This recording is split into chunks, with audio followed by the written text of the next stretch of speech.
जय गणेश मंडळी, मी बबनराव पाटील, वास्तु मार्गदर्शक व पुरातत्व अभ्यासक, वास्तु रहस्य या आपल्या YouTube चॅनलमध्ये सर्वांचं मनपूर्वक मी स्वागत करतो। मंडळी, आपला आजचा विषय जरा हटके आहे।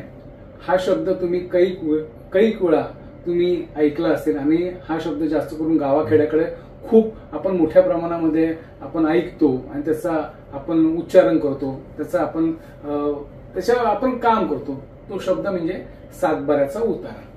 म्हणजे सातबारा उतारा म्हणजे काय, ह्या शब्दाचा उगम कुठून झाला आणि सातबारा गावाकडे प्रत्येक गोष्टीला लागतो।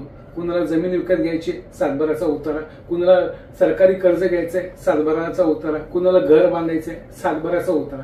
हा सातबारा एक्झॅक्ट काय आणि या शब्दाचं उगम कुठून झालं ते आज आपण पाहणार आहोत। मंडळी, सातबारा हे कुठल्या कायद्याचं कलम नव्हे, ते अहिल्याबाई होळकर यांनी हे दिलेलं फार मोठं आपल्या समाजाला एक मोठे योगदान आहे। त्यांनी सरकारी खर्चाने गरीब माणसाच्या बागेत 12 फळझाडं लावली, त्यातील 7 झाडं त्या गरिबांची आणि 5 झाडं सरकारी।